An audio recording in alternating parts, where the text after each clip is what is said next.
মস্তিষ্কের কার্যক্ষমতা বাড়াবেন কিভাবে?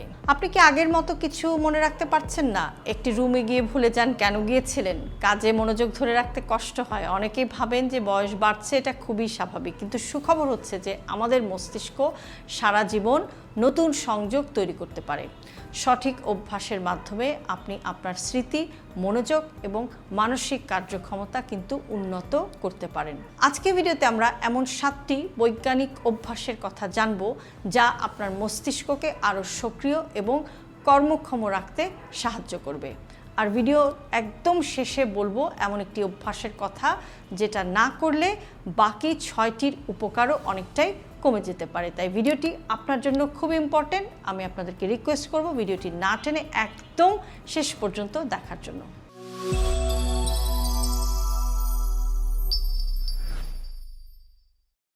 প্রতিদিন নতুন কিছু শিখুন। মস্তিষ্ক এক ধরনের পেশির মতো, যত ব্যবহার করবেন তত এটা অ্যাক্টিভ থাকবে বা সক্রিয় থাকবে। নতুন ভাষা শেখা, বই পড়া, কোরআন শেখা, কবিতা মুখস্থ করা, বাদ্যযন্ত্র শেখা কিংবা নতুন রান্না শেখা সবই মস্তিষ্ককে নতুন চ্যালেঞ্জ দেয়। প্রতিদিন মাত্র 20 মিনিট শেখার অভ্যাস দীর্ঘমেয়াদে আপনার মস্তিষ্কের জন্য কিন্তু উপকারী হতে পারে।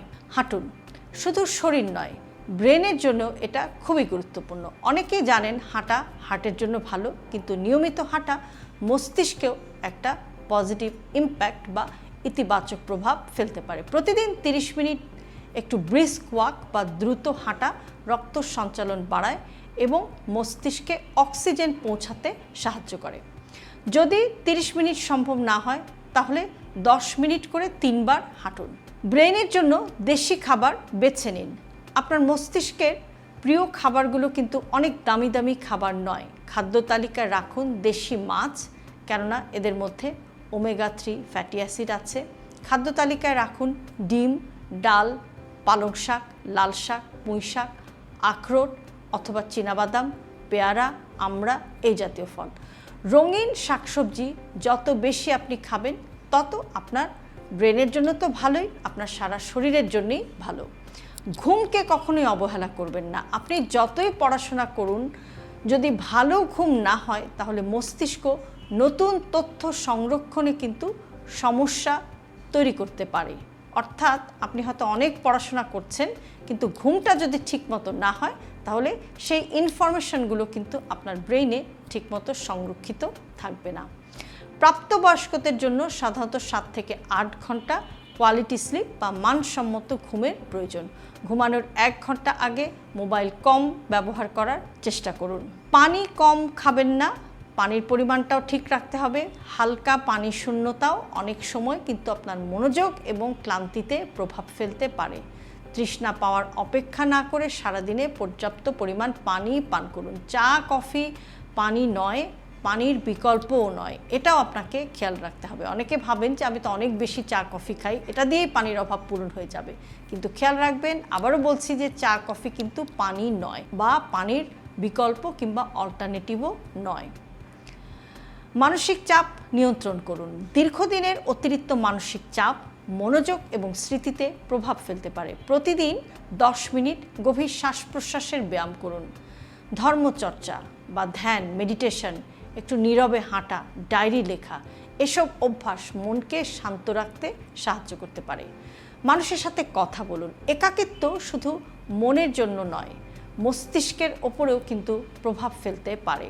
বন্ধু, পরিবার বা প্রিয় মানুষের সাথে নিয়মিত কথা বলা মানসিক সুস্থতার একটি গুরুত্বপূর্ণ অংশ।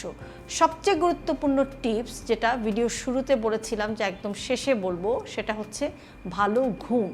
আপনি যদি ঠিক মতো না ঘুমান তাহলে শেখা, স্মৃতি, মনোযোগ সব কিছুই কিন্তু ক্ষতিগ্রস্ত হতে পারে। তাই ব্রেনের জন্য সবচেয়ে সস্তা এবং কার্যকর বিনিয়োগগুলোর একটি হলো নিয়মিত মানসম্মত রাতের ঘুম।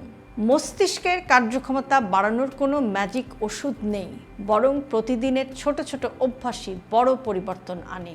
শিখুন, হাঁটুন, ভালো খান, পর্যাপ্ত ঘুমান, পানি পান করুন এবং কৌতূহলী থাকুন, কারণ সুস্থ মস্তিষ্কই একটি সুন্দর জীবনের সবচাইতে বড় সম্পদ। আপনি আজ থেকে কোন অভ্যাসটি শুরু করবেন? নিয়মিত হাঁটা, নাকি বই পড়া, নাকি ঘুমের প্রতি যত্নবান হওয়া? কমেন্টে জানান। শরীরের পাশাপাশি আপনার মস্তিষ্কেরও যত্ন নিন এবং সুস্থ থাকুন। হেলদি লাইফস্টাইলকে জটিল ভাববেন না। আপনার দৈনন্দিন জীবনের একদম ছোট ছোট অভ্যাসের পরিবর্তনই আপনাকে নিয়ে যেতে পারে একটি সুস্থ জীবনধারার দিকে। সে কারণে সব ভিডিওতে সবসময় আমি বলে থাকি হেলদি লাইফস্টাইল সিম্পলিফাইড। আজকের ভিডিওটি যদি আপনার কাছে ইউজফুল মনে হয় তাহলে অবশ্যই আপনার প্রিয়জনকে পাঠাতে ভুলবেন না। আর এরকম আরও ভিডিও প্রতিনিয়ত পেতে সাবস্ক্রাইব করুন আমাদের YouTube channel with doctor Shahnaz Chowdhury এবং ফলো করুন আমাদের Facebook page with doctor Shahnaz Chowdhury এবং ডক্টর শাহনাজ চৌধুরী।